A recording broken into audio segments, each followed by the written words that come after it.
Hanbit, and I'm a pastry chef from Korea.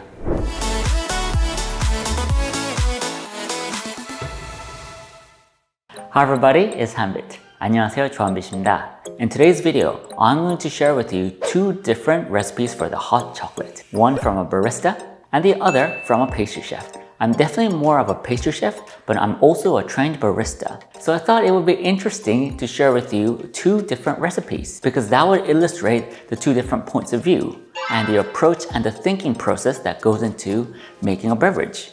Of course, there's no right or wrong. To be honest, both of them are right and both of them are delicious. It's just different.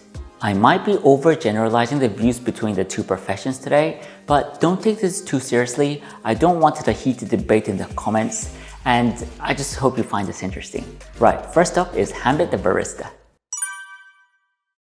I'll go over the ingredients. As a barista running a cafe, you're most likely to have some sort of a chocolate sauce. Maybe not Ghirardelli chocolate sauce that I'm using today, but chocolate sauce from another brand. So I'm going to use the ready-made chocolate sauce, and I would like to add some sort of a powder, and you can use a bit of kind of Nesquik or Milo type kind of powders. Just add a bit of that in, but I still have that kind of pastry chef side of me, and I want to kind of bring the quality up to premium.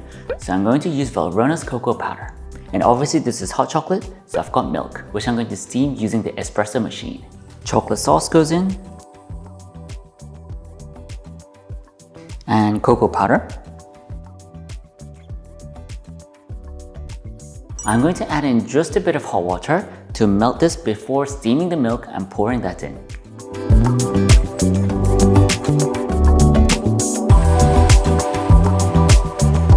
Great, so that looks like it's mixed well. So I'm now going to steam the milk and pour that in.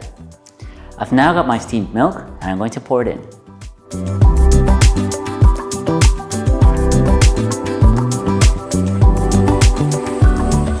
I'm not going to pour the whole thing in because I'm going to mix it.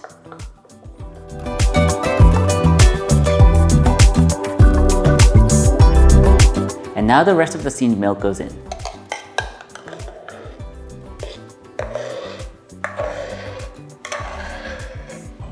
I'm going to put some shaved chocolate. That looks really good.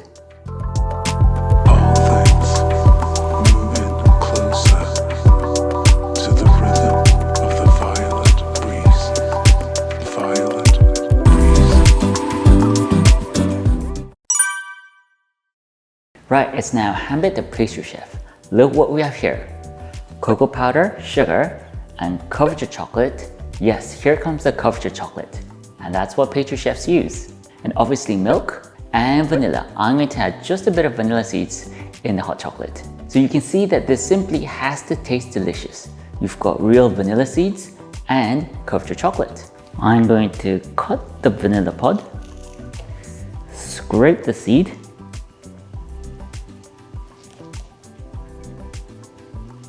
and that should be enough because I'm just making 1 cup of hot chocolate.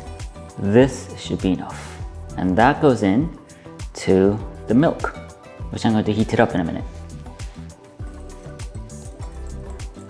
So the next step is to heat up my milk. I'm going to heat it up hot to around 80 to 90 degrees Celsius.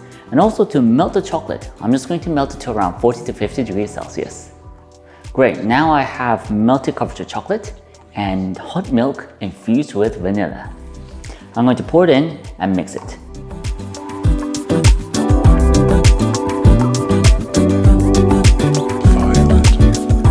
Now I've got the sugar and cocoa powder, which I'm going to add in to a beaker and add my previous mixture into it. So basically dissolving, mixing everything together. And the tip here is to add just part of the mixture. Mix it so that it turns into kind of a thick paste form, and then add the rest of it in, which I'm doing it right now.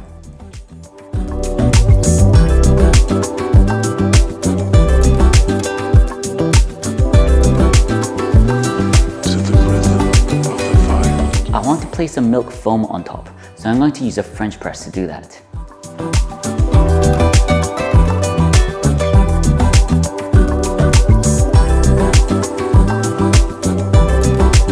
foam that's created by the French press is so foamy. It's so velvety. And finally, I'm going to top it off with shaved chocolate.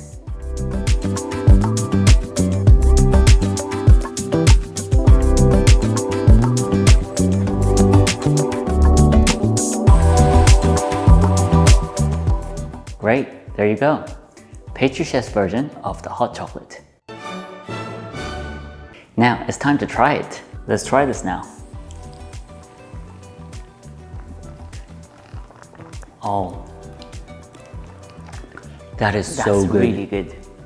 Hopefully you've enjoyed this video on the 2 different recipes for the hot chocolate.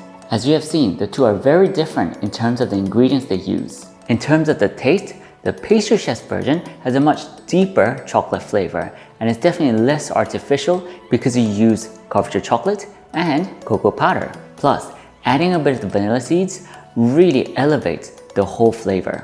However, from a practical point of view, if you're selling this at a cafe, it's not the most realistic recipe. A, because it's expensive, and B, it's slow. Of course, it's great to make it at home for yourself or friends and families, but that's just not the case if you're selling this in a cafe. The Barista's version is much more realistic and doable. So the conclusion is that it's not about which one's better than the other, they're just different. The Barista version is definitely more practical because you're using a ready-made chocolate sauce and you're steaming the milk using the espresso machine. I'll come back next time with another amazing beverage recipe. Thank you very much. 감사합니다.